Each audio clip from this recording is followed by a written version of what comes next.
You screenshot people. Yes, I do. Guys, I screenshot races. She is ready. She has receipts.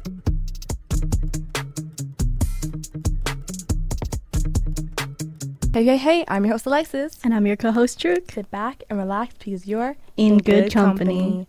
Guys, this week's episode is all going to be about diving deep into social media, curated versus real life. And this is actually inspired by the episode of Black Mirror Nosedive.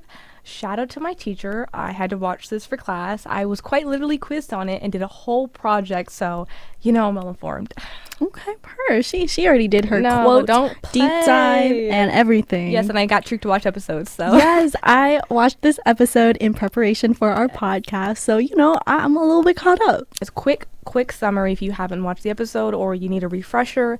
So the episode follows the main character, Lacey, who lives in this world similar to ours, but you know there are obviously differences. Yeah, it's an alternative world where you know they have this new system that people live by. Yes, and basically every interaction is rated on a stars from like 1 star to 5 stars, and the higher your rating is, the better your standing is in society, the more perks you're gonna get. So it's low-key if you look at like social media followers in real life and the perks that being an influencer can give you.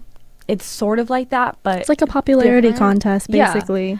And anyway, the main character is very much obsessed with her rating, and it leads to her own destruction. But I thought was so interesting at the end of the episode, for the first time, she is no longer being rated or judged by anyone, and you see her be her most authentic self, despite, spoiler alert if you haven't watched, Homegirl's locked up, okay? Her phone is gone, but for the first time she can be honest without like the consequences of her honesty, which I think is so interesting, and I really want to just explore and how like it relates to our society.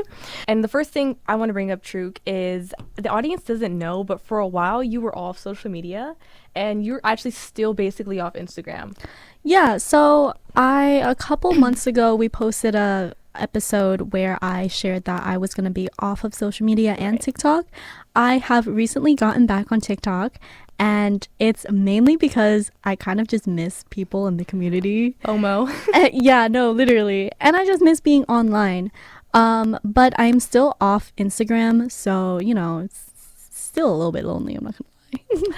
No, don't say that. Okay, guys, let me just say, because I'm very much still on social media to the point where I should be on it less. Like, I'm not even gonna hold you.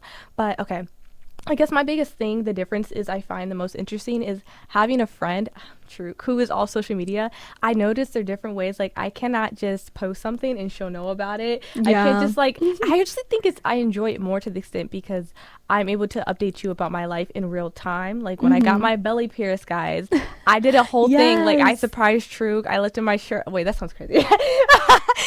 You know, just girly pop things. You know, but I filmed it and it was fun because everyone else found out on social media. So I didn't get to like see their reactions besides like, OMG, that looks so good. Or like, you know, so if anything, I feel that you being off social media, I never even realized the normalization of receiving information or like finding out about my friends' lives, not through them telling me per se, but through a post. Like everyone's finding out at the same time, or maybe you're finding out later if you weren't on like social media that day per se.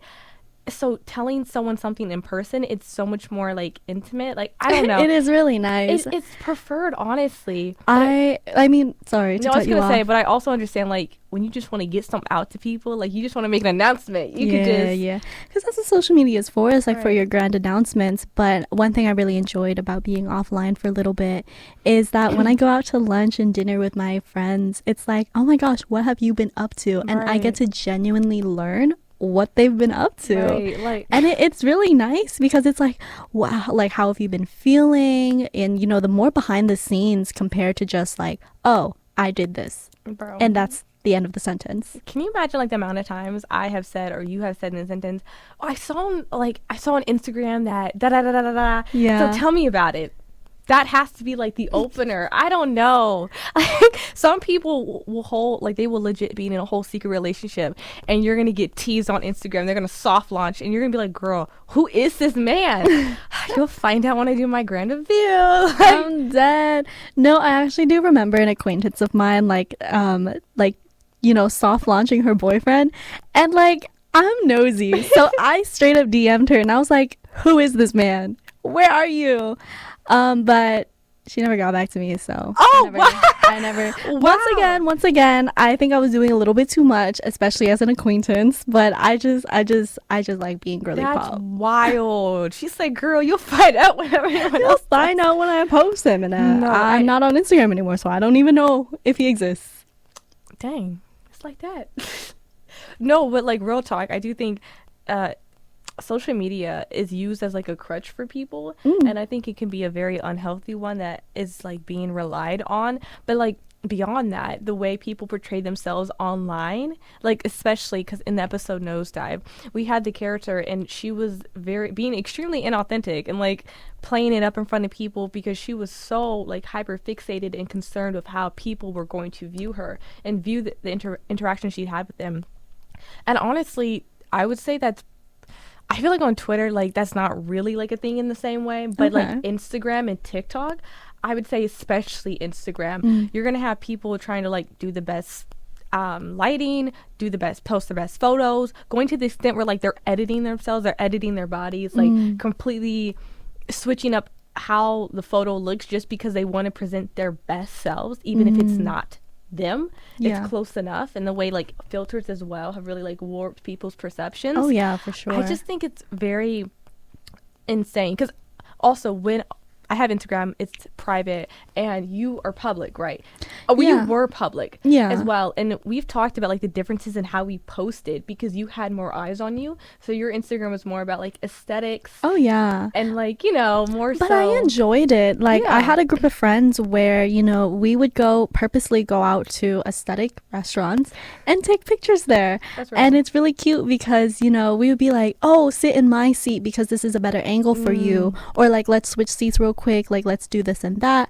Let's rearrange our table." And it's like a fun thing that we do together. And I know. And like my edited Instagram is an authentic version of me because I enjoy the behind the scenes and setting Right. up the picture. I think it's very good. I know to some people that sounds chronically online. Like, what do you mean you're hanging out just to take photos? Shh. Getting good Back in photos the of day, yourself is like back in the day, the girly pops on Tumblr used to get mad, like do hangouts for some cute photos. really. I just saw it on TikTok. Wow. Wait, it doesn't really surprise me that was a So thing. like going out to take pictures because you enjoy it, it spans generations. It's not just us. Bye. Millennials were doing it too. Yeah. No, but I do think that's interesting to me because I've never gone out of my way to go somewhere just to take photos. But if I'm out somewhere, trust I'm gonna get photos. Trust. But also like my Instagram is very much like me, my friends, like photos of things I find like pretty sunsets, different things like that. Yeah. But it's also private. And I think it's interesting because I have a lot of friends who have public accounts who have like no posts or they have like one post. And when I ask them like why is there like nothing here? They get very like anxious about posting and the idea of yeah. having that many eyes on them. So then I like say, well, why don't you just go private? Like any of your friends you have on here wouldn't be judging you, and if they were, that'd be weird. And it sometimes it hits them like, oh, I never really even considered that as an option, because I think it's also very normalized to just have a public account. And you never know what you could get from that. Like you get Yeah. attention. Like some people are famous because their face cards are insane. You different things that could come from it. Sometimes people want to build a brand, so they want to have a public account. But I think for me, like my Instagram is more so a scrapbook, so it's very like, I boot people all the time. Sorry, I don't really know you. I don't like having people I don't really know look at my photos because I'm like, I don't know. I feel like that's bizarre. It's like having a stranger just all up in my business all the time. But the thing is, like, what you post is entirely up to you. Because for me personally, I don't post like what's going on with my day-to-day life on social media. No, I get that. Like for real, I just be posting the cute pictures that I edit, and that's kind of it. There's no context. Like, oh, I'm in a different country right now. You wouldn't know until like a week later after I No, post I it. get that. But I guess for me, I want to have more freedom. Like if I want to post that photo in the moment, I'm posting it. I don't want to have Right. to And wait. and that's the pros and cons of Absolutely. like having a public or private account. But also, like, True got noticed by a brand, and she was on their page. Oh yeah. But guys, crazy work. We talked about this in episode. I don't know if it got cut. why didn't they pay her? Like, why was you being I was like, girl, you advertised their clothes. Where's the money? Like, you were a model. Well, I don't know. It was like a coupon to buy more clothes. No, I just Yeah. think like things like that where brands will like post you or make it feel that if you get their attention, like that's something like, oh, that's so exciting via social media. But on a real talk, it's like, well, why aren't you compensating me for my work, for my image? And even so, with the way people are able to manipulate images, is I think it's really, I don't know. It's unsettling. It's unsettling to me that like somebody could snatch my face from a photo and like put it on a video and make it seem like I did something I didn't do. Yeah, no, because the whole idea of like deep fakes nowadays are like Crazy. Like I was scared of deepfakes before AI was like even a thing. Like, but now it's even more accessible. and so much more. It's so much easier to really make it seem like I'm watching something that isn't real. And I think as I get older and technology like expands in ways that's more and more unsettling, I almost want to like, and I know they'll be like, but y'all are filming and you're posting publicly. But I've said someone getting to know me and my personality feels different than me just like posting my face online. Yeah. And no one can really attest to like if that's something I would really participate in or not. Yeah.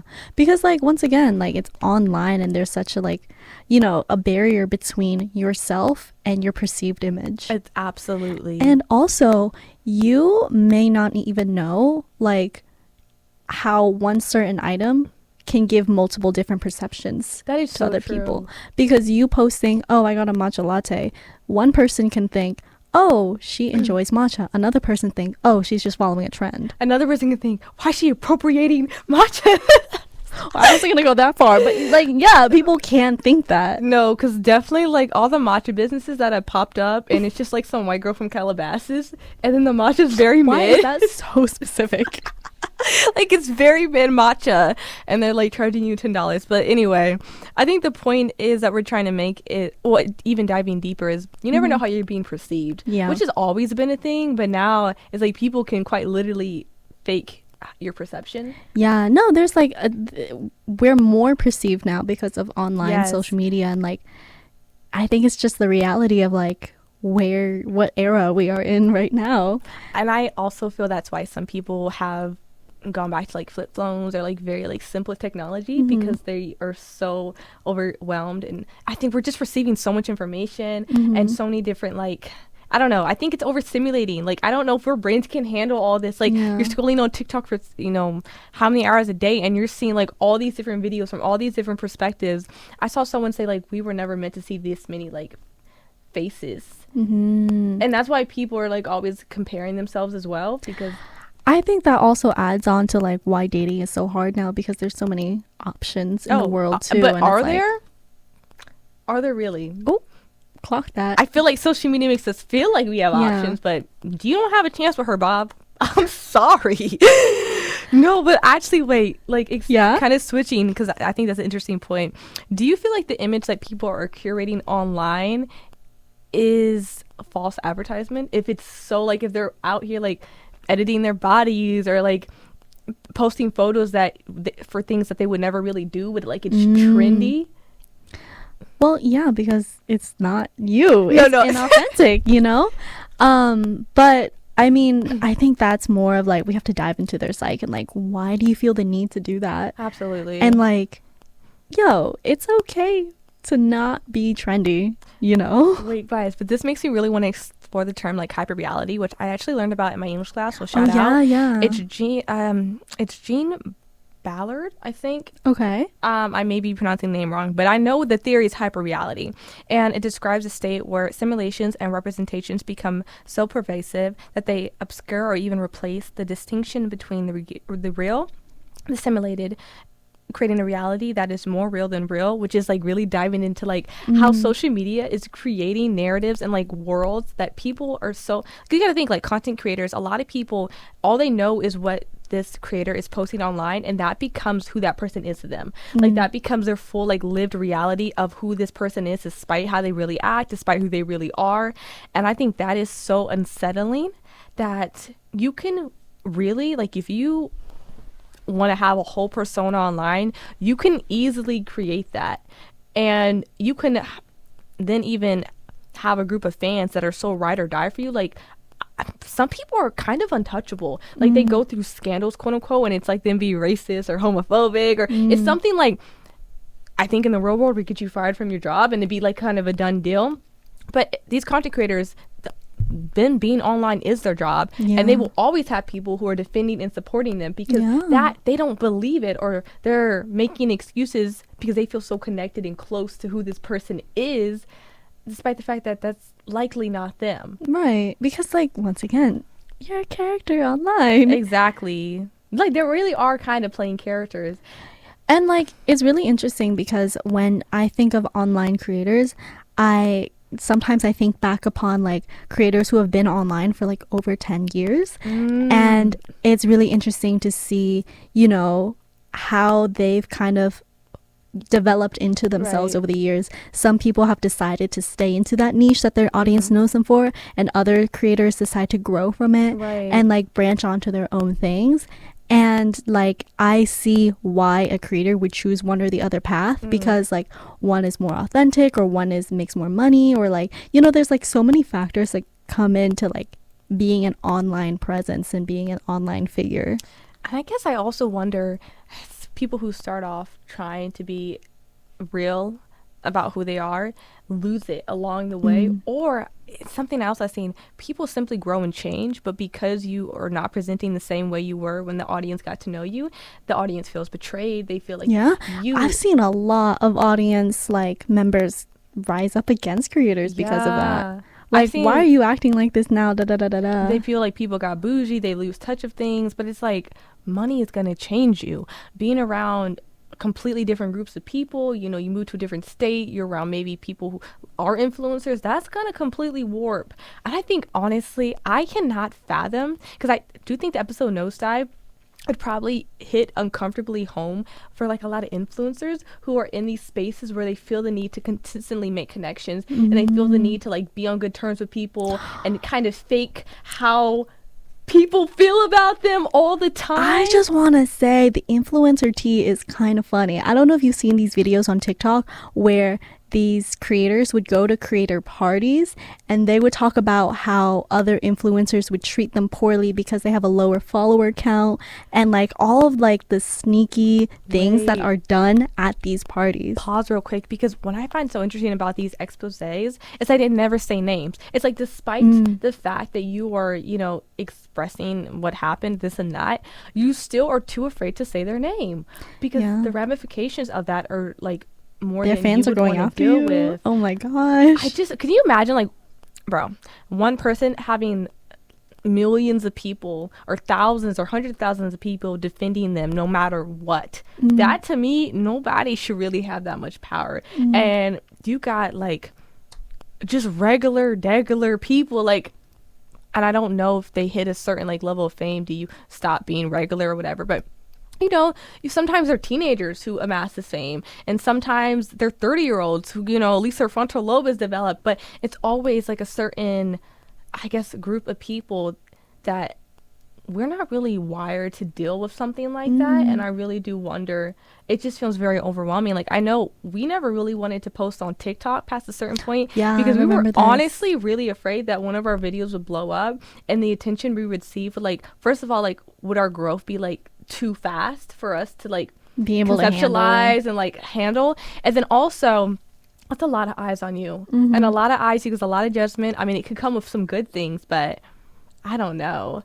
I just think a steadier, like, rise to fame is probably, like, for example, like Sabrina Carpenter, where it took 10 years for her to become an overnight success, where she was able to kind of, like, put out an album, work on herself, do different things. And if that had happened overnight, like, you see with certain celebrities, they don't, or just people in general, it's really hard for them to, like, deal with that, because it's too much too fast. Yeah, there's a lot of people who go viral and then that's kind of their moment and that's it. Right. Yeah. But guys, okay, as we close it up, there's one more point I wanted to make, and this is really interesting because there's another theory by, his name is Foucault's. I'm probably saying that wrong. It's Foucaults. But anyway, he has a concept of panel here, help me out here. I want to say this right. Panoptism? Yes, thank you. And okay, which describes how societal control is subtly exerted through constant surveillances, simply like as we saw in the episode Nosedive, but also I think the way this applies to real life, how people are constantly like, you know, being monitored and perceived. They monitor themselves because they're so afraid of being perceived a certain way, or being judged, or being canceled. And I say canceled because, like, you know, you say the wrong thing and it's done. Not like people who are getting canceled for genuinely horrific stuff. Right. So I mean, honestly, why does the government have to say don't do this if we're just not doing it? Because there's systems set in place that you're going to have negative consequences. But like the whole joke of like, oh, FBI is in your computer or watching you through your phone, like low key, your fellow peers are the FBI, because they could whip out that camera, post you, and it's for good or for bad. Now, I don't know if you want this on the podcast, but I remember you telling me that you screenshot people. Yes, I do. Guys, I screenshot racist. She was ready. She has receipts. Oh, absolutely. And if you ever get a job in the corporate, and when I send them that DM, good luck. But like, for real, like, everybody's online now, and people have to be hyper vigilant almost because of this like theory that you brought up. I think the one thing that's sad about the way this affects others is a lot of people are like, especially y'all, you think about like clubs, and early 2000s, like it was a lot more like less scared. Okay, you were less scared of being like filmed or put online if you like dance weird or did different things like that. But now at any moment, someone can make you a viral sensation against your will. And that, to me, I'm not saying people were like trying to restrict how they act because they're afraid of being filmed. But real talk, if you see someone on the street, what you doing? You're pulling out your phone and you're recording it. There's a lot of like on the street interviewers nowadays too, and you see them all around the city. Yeah, that is so real. Who are like getting in your space trying to make a viral moment out of you. I mean, the freaking Hawk 2 girl, I don't know if like she's still relevant, but I know her name. Homegirl literally said that, and then she had a podcast, and she's in LA and she's making like mad money. And I don't know. I just think it's interesting how things can like flip overnight. But then also some people are trying to chase like a viral moment, and that leads them to doing things that they wouldn't even act in a certain way. Like, if you think of like the Paul brothers, bro, they were just doing the most outrageous things for attention. Yeah. And they just kept having to top themselves. So I think it goes both ways. In one way, you restrict how you act, in another way you amplify like an inauthentic version of yourself for desire to be seen and talked about. Wow. And that is where we're gonna end it, guys. Dang, wow, a little observation for the day. No, literally. And I really feel like give it a few years. They about to like rewatch this episode and be like, nah, them girls were spitting. They were spitting. Oh my god. But guys, as we wrap things up, I'm going to be doing my song recommendation. So as we know, I listen to a lot of songs all the time. So let's see, what do I want to put you guys on to today? I'm going through my likes. Okay, actually, I'm going to put you guys on to a song that I recently heard because I'm very late to this. I don't know if you guys know Cat's Eyes, but they had I think it was Popstar Academy, where it was a reality TV show on Netflix that basically was this extreme like boot camp of who was going to make this girl group. I don't know why I felt the need to watch. I think I saw a clip and I was intrigued. But one of the girls, spoiler alert, she didn't make it, but she does solo music now. And low key, guys, no, high key, it slaps. So I'm going to be recommending Super Scar by her because I really enjoy it. Wait, so she's not in Cat's Eye? She is not. So then what is her name? Adela. Okay, I believe Adela. It's Adela, and she does Super Scar. Guy, if I pronounce your name wrong, that's on me, but I think I'm right. But True, what is your little bit? So this is my little fun fact. I'm back on TikTok now, so I can say what I saw on TikTok this week. Woo. But as a short girl, a person below 5'5", I saw somebody on TikTok use these tongs. I don't know. You know when you go into garages and you have to press the button for your ticket, your parking ticket? This girl had a life hack where she used tongs to insert tickets, insert credit cards, and take back parking tickets. Because here's the thing about me. Sometimes I have to roll the window all the way down. Sometimes I have to unbuckle my seatbelt. Sometimes I have to get out of my car in order to use these machines. So now you have a life hack. You can use tongs or something to, do we just like carry them in a purse? No, in your car, like your little okay. what is that like little compartment underneath the passenger side, like a little car I know what you compartment. Just leave it there. That's a little life hack for you that I got on TikTok this week. That is so silly. That's just a little hee hee ha ha. But guys, I was not expecting that to come out her mouth. Anyway, if I you will do always it, say some random tag stuff. In Good Company. If you do it, DM us or tag us. Yeah. But I want to say, as we wrap it up for real, shout out to Bobby. And shout out to the Humanities Department. And we will see you next Thursday. Bye.